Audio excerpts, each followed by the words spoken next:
नमस्कार, मेरे YouTube channel ई teaching Gurukul में आप सबका स्वागत है। पाइथन प्रोग्रामिंग के लेक्चर नंबर 10 में मैं हैंड्स ऑन यानी प्रैक्टिकल करके बता रहा हूँ, जो कि एरिथमेटिक ऑपरेशंस हैं। तो इस पर्टिकुलर वीडियो में मैं 4 ऑपरेशंस के बारे में बताऊँगा। एक और भी ऑपरेशन होता है मॉडुलस ऑपरेशन, वो सिंपल मॉड निकालने के लिए यानी रिमाइंडर निकालने के लिए होता है। उसको आप खुद भी प्रैक्टिस कर सकते हैं। तो इसमें मैं 2 तरीके की प्रोग्रामिंग बताऊँगा, एक कमांड लाइन की प्रोग्रामिंग बताऊँगा और एक जो होता है फाइल में उस कमांड लाइन के प्रोग्राम को एक साथ लिख के फाइल में बैच प्रोसेस के थ्रू कैसे रन करते हैं वो भी बताऊंगा। तो इस पर्टिकुलर वीडियो में हम 2 चीज़ों को देखेंगे, कमांड लाइन और दूसरा जो होता है फाइल का यूज़ करके एक प्रोग्राम बना के, यानी हम जैसे प्रोग्राम बनाते हैं पाइथन प्रोग्राम, तो उस पाइथन प्रोग्राम बना के फिर उसको रन करके मैं दिखाऊँगा, जैसे सी और C++ में प्रोग्रामिंग करते हैं। तो इस वीडियो को लास्ट तक देखिएगा तो आपको समझ में आएगा कि किस तरह से हम पाइथन में प्रोग्रामिंग बहुत इंटरेक्टिव वे में कर सकते हैं और बिना किसी फाइल में सेव किए भी आप उसको रन करके चेक कर सकते हो। वो चीज़ मैं आपको बताऊंगा। तो इस वीडियो को लास्ट तक देखिएगा। अगर ये वीडियो अच्छा लगा तो और इंटरेस्टिंग लगा तो लाइक कीजिएगा, शेयर कीजिएगा और मेरे यूट्यूब चैनल को सब्सक्राइब करना नहीं भूलिएगा। तो ये लेक्चर नंबर 10 है। इसके कंटिन्यूएशन में मैं लेक्चर नंबर 11 में आपको इनपुट एंड आउटपुट ऑपरेशन के थ्रू, यही सेम ऑपरेशन मतलब यूज़र के थ्रू इनपुट लेके और यूज़र के थ्रू आउटपुट करके प्रिंट स्टेटमेंट के थ्रू मैं उसको प्रिंट करके बताऊँगा। तो इस वीडियो को कंटिन्यू कीजिए और उसके बाद हम नेक्स्ट वीडियो में थोड़ा इंटरेक्टिव और चलते हैं। चलिए स्टार्ट करते हैं। तो कंटिन्यूएशन में लेक्चर नंबर 10 जैसे मैं बोल रहा था, तो इसमें हम लोग देखेंगे कि कैसे करके इनपुट लेते हैं और कैसे करके उसका आउटपुट होता है। तो मैं इसको कमांड लाइन में करके दिखाऊँगा। तो पहले मैं अलग अलग कमांड इंटर करते हुए दिखाऊंगा, उसके बाद मैं एक लाइन में उसको कैसे लिख सकता हूँ, फिर थर्ड प्रोसेस में मैं आपको फाइल में सेव करके उसको दिखाऊँ। तो चलिए स्टार्ट करते हैं। सबसे पहले हमको एक वेरिएबल, हमको 2 वेरिएबल चाहिए अरिथमेटिक ऑपरेशन करने के लिए। हमको 2 वेरिएबल चाहिए। तो 2 वेरिएबल, सबसे पहले तो हम एक वेरिएबल ले लेते हैं x = 10। ठीक है, मैंने 10 ले लिया। उसी तरह से मैं सेकेंड वेरिएबल ले लेता हूँ x = 20, y = 20। तो ये क्या होता है डायनेमिक मेमोरी एलोकेशन के थ्रू। तो ये हम वेरिएबल को बिना क्रिएट किए, मतलब जैसे अगर हम किसी कीवर्ड के थ्रू क्रिएट करना है तो डिक्लेयर करने की ज़रूरत नहीं पड़ता है, पाइथन में डायरेक्ट क्रिएट हो। अब मैं यहाँ पे अरिथमेटिक ऑपरेशन कर सकता हूँ। अब अरिथमेटिक ऑपरेशन करने के लिए हमको थर्ड वेरिएबल की ज़रूरत रिक्वायर्ड होती है। तो third variable z = x + y, तो z में स्टोर हो गया। अब मैं इसको प्रिंट करके आपको दिखा रहा हूँ। तो प्रिंट स्टेटमेंट ऑलरेडी आपको यहाँ सजेशन आ जाता है, तो जिसमें मैं एक टेक्स्ट लिख रहा हूँ जो कि प्रिंट होगा एडिशन। ठीक है, एडिशन करके मैंने टेक्स्ट लिखा और उसके बाद मैंने इसको कर दिया और उसके बाद मैंने कॉमा देके अब सेकंड वेरिएबल लिखूँगा। सेकंड वेरिएबल मेरा जो है वो z है, z को मैं यूज़ कर रहा हूँ और उसके बाद मैंने कर। तो ये जो प्रिंट स्टेटमेंट है, इसके बारे में मैंने पिछले वीडियो में ही लेक्चर नंबर 9 में मैंने इसके बारे में बहुत अच्छे से बताया है कि प्रिंट स्टेटमेंट को यूज़ कैसे कर सकते हैं और किस तरह से हम इसको यूटिलाइज़ करके डिफरेंट काइंड ऑफ प्रिंट्स मतलब प्रिंट हम आउटपुट दे सकते हैं। तो चलिए देखते हैं इसका आउटपुट क्या आएगा। तो जैसे मैंने यहाँ पे ये किया तो इसका आउटपुट आपको पता चल गया। इसी तरह से मैं सेकेंड ऑप्शन, मतलब अगर मुझे सब्सट्रैक्शन करना है तो मैं इसको पहले कॉपी कर लेता हूँ। सब्सट्रैक्शन के लिए मुझे क्या करना पड़ेगा, z = x - y करना पड़ेगा और उसके बाद मैं इसको स्टोर करूँगा और उसके बाद मैं एक और स्टेटमेंट यूज़ करूँगा माइनस। तो मैंने सब्ट्रैक्शन कर लिया, तो मैं ये सब्ट्रैक्शन के लिए मैं यूज़ करूँगा, मैंने लिख दिया सब्ट्रैक्शन। तो सब्ट्रैक्शन लिख दूँगा तो मेरा ये आंसर आ जा रहा है, 10 - 10 आ रहा है जो मैं माइनस किया। इसके बाद मैं z = x * y कर देता हूँ, तो इसका मतलब है मल्टीप्लिकेशन प्रिंट होगा। अगेन मैं सेम को कॉपी करके यहाँ पे मैं इसको मल्टीप्लिकेशन लिख देता हूँ, मल्टीप्लिकेशन। अब मैं इसको प्रिंट करता हूँ तो दोनों का मल्टीप्लिकेशन प्रिंट हो रहा है। अब मैं इसका डिवीजन भी प्रिंट करना है, तो डिवीजन के लिए मुझे z = x / y करना है और उसके बाद मैं करने के बाद इसको मैं डिवीजन मैसेज के थ्रू इसको प्रिंट कर देता हूँ। जैसे मैं लिख देता हूँ डिवीजन, तो आप देख सकते हैं ये प्रिंट हो गया। तो इस तरह से आपने देखा कि आप अलग अलग कमांड लाइन में टाइप करते हुए, इंटर करते हुए आप कमांड लाइन, मतलब ये कमांड प्रॉम्प्ट में या कमांड के थ्रू, इसको हम लोग बोलते हैं कमांड बेस्ड प्रोग्रामिंग। यानी पाइथन में कमांड बेस्ड भी प्रोग्रामिंग हो सकता है, जो कि खास बात होता है इंटरेक्टिव प्रोग्रामिंग जिसको बोलते हैं, और दूसरा जो होता है हम इसको पूरे के पूरे जितने भी लाइन नंबर स्टेटमेंट है इसको हम फाइल में सेव करके then we can execute all together, वो भी कर सकते, वो मैं अभी थोड़ा देर में आपको उसको भी समझाऊंगा। अब जैसे मैंने डिफरेंट लाइन में इसको यूज़ किया, डिफरेंट लाइन के थ्रू इसको डिफरेंट लिखने के बाद मैं पर्टिकुलर जो होता है इंटर प्रेस करके मैं इसको एग्जीक्यूट किया। मैं इसको एक लाइन में लिख के भी मैं कर सकता हूँ। मैं एक छोटा सा एग्जांपल देके आपको दिखा रहा हूँ कि इसको मैं एक लाइन में कैसे कर सकता हूँ।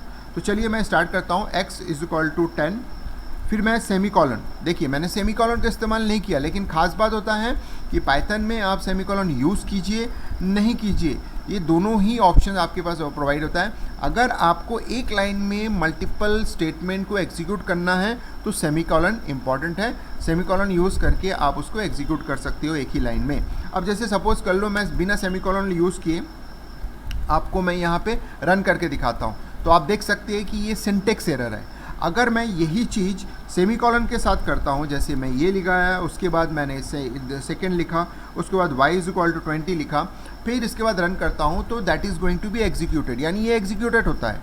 तो इसका मतलब आपको समझ में आ गया कि सेमी कॉलन कब यूज़ कर सकते हैं और सेमी कॉलन कब नहीं करना है। यानी यहाँ पे सेमी कॉलन कंपलसरी नहीं है, बट एक ऑप्शन दिया हुआ है कि सेमी कॉलन का यूज़ करके आप एक ही लाइन में मल्टीपल स्टेटमेंट को लिख सकते हो। तो चलिए मैं इसी स्टेटमेंट को कॉपी करके कंटिन्यू करता हूँ। ये कॉपी किया मैंने, इसको कंटिन्यू किया।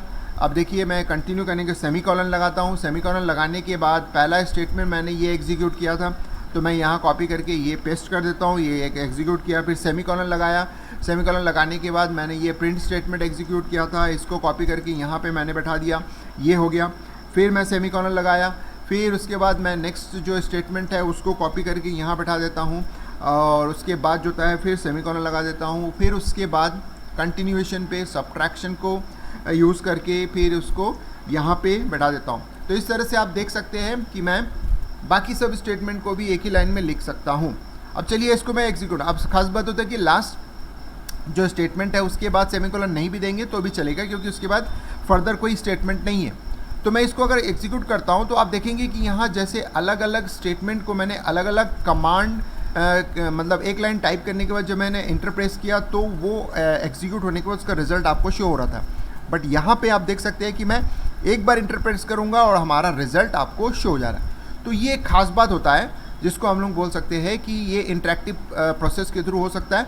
तो यहाँ पे आपको एक बात खास जानने मिली है कि वो है कि सेमीकोलन का यूज़ आप कैसे कर सकते हो और इसका मतलब क्या होता है।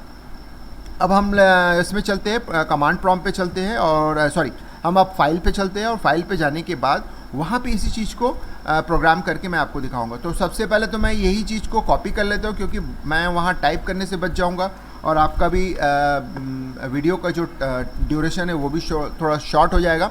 तो चलिए मैंने यहाँ फाइल को क्लिक किया और न्यू फाइल किया।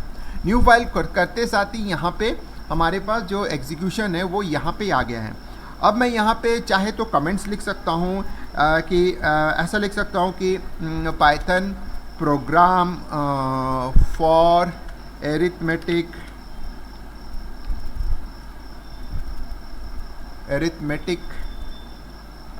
ऑपरेशन,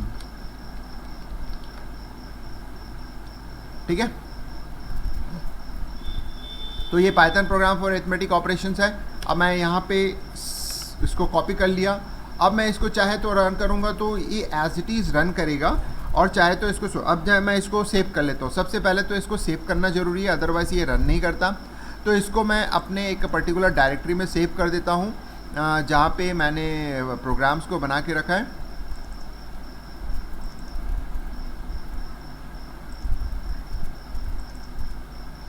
तो मैं यहाँ पे एक माई प्रोग्राम करके है जिसमें एरिथमेटिक ऑपरेशन AP करके मैं इसमें सेव कर देता हूँ, एरिथमेटिक और AO करके मैं सेव कर देता हूँ मैं शॉर्ट फॉर्म में एरिथमेटिक ऑपरेशन। तो ये सेव हो गया। अब मैं इसको रन करना चाहता हूँ, तो देखिए रन करने से क्या रिजल्ट आता है कि नहीं। तो मैं रन में प्रेस करूँगा और तो ये end of line with scanning, तो ये एक प्रॉब्लम्स कर रहा है यहाँ पे end of line of scanning, यानी यहाँ पे कुछ सिंटेक्स एरर आ रहा है आपका। एक मिनट, यहाँ पे एक प्रॉब्लम हो सकता था शायद, मैं देखता हूँ और उसके बाद मैं आपको बताऊँगा कि क्या प्रॉब्लम। हाँ, यहाँ पे एक प्रॉब्लम आ रहा है एक मिनट, ये कमेंट्स का प्रॉब्लम आ रहा है शायद। सॉरी, यहाँ पे मैं इसको कमेंट्स को ख़त्म कर देता हूँ। हाँ, ये सिंटेक्स एरर हो सकता है, एक बार रन करके देखते हैं। हाँ देखिए, अब रन किया। तो यानी वो जो मिस्टेक्स था वो माइनर मिस्टेक्स ये था कि जो कमेंट्स है, यानी जो कमेंट्स है वो कोटेशन के अंदर होना चाहिए। मैं यहाँ पे सिंगल कोटेशन लगा के छोड़ दिया था ये। अब देखिए कि सेम काइंड ऑफ कमांड जो होता है मुझे अलग अलग ना करके एक साथ, तो वे कमांड प्रॉम्प्ट में भी हो रहा है, यहाँ पे भी हो रहा है। लेकिन फाइल में लिखने का खास बात ये होता है, वो अभी नहीं है, नेक्स्ट लेक्चर में, लेक्चर नंबर 11 में मैं आपको बताऊंगा, जब मैं मोर interactive programming input and output operation के थ्रू, यानी इनपुट एंड आउटपुट स्टेटमेंट यहाँ आउटपुट स्टेटमेंट तो मैं यूज़ कर रहा हूँ, लेकिन इनपुट स्टेटमेंट के थ्रू जब मैं उसमें प्रोग्राम करके दिखाऊंगा तो उसमें कैसे होता है वो चीज़ आपको पता चलेगा। अब मैं देखो इसको अलग अलग लाइन में लिख सकता हूँ। लाइन में लिखने के बाद क्या होगा कि ये just like in C++ program में जैसे करते हैं उस तरीके का आपका प्रोग्रामिंग हो जाएगा।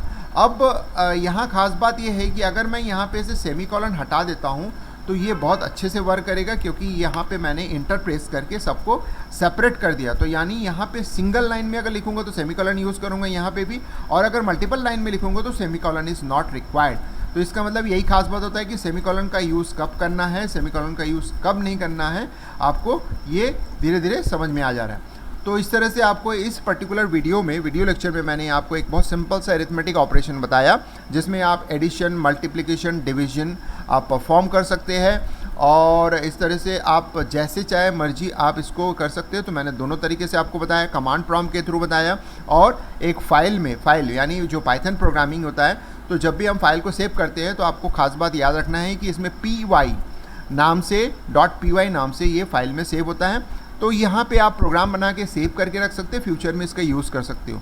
तो कमांड प्रॉम्प्ट में क्या होता है कि टाइम बिंग अगर आपको बहुत फास्ट एग्जीक्यूट करना है या फिर इंस्टेंट रन करके उसको चेक करना है, तो यहाँ पे एक फैसिलिटी अवेलेबल है जो कि जावा C++ में अवेलेबल नहीं है। यानी उस तरीके का एडिटर नहीं है जहाँ आप इंस्टेंट कमांड चला के या इंस्टेंट स्टेटमेंट को रन करके चेक करना है कि इसका आउटपुट क्या आ रहा है क्या नहीं, लेकिन यहाँ पे वो खास बात होता है। तो इस तरह से अब मैं इस वीडियो को एंड करता हूँ।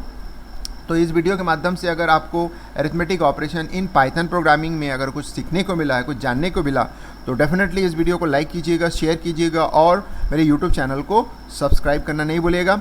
और फर्दर जो नेक्स्ट जो लेक्चर नंबर 11 है उसका आप इंतज़ार कीजिएगा, क्योंकि उसमें मैं एक इनपुट ऑपरेशन के थ्रू मैं आपको परफॉर्म करना बताऊंगा कि किस तरह से मैं इंटरेक्टिव का मतलब यूज़र से इनपुट लेके उसको मैं कैसे करके प्रिंट कर सकता हूं, तो वो देखेंगे। तो चलिए इस वीडियो को लास्ट तक देखने के लिए आप सबको धन्यवाद।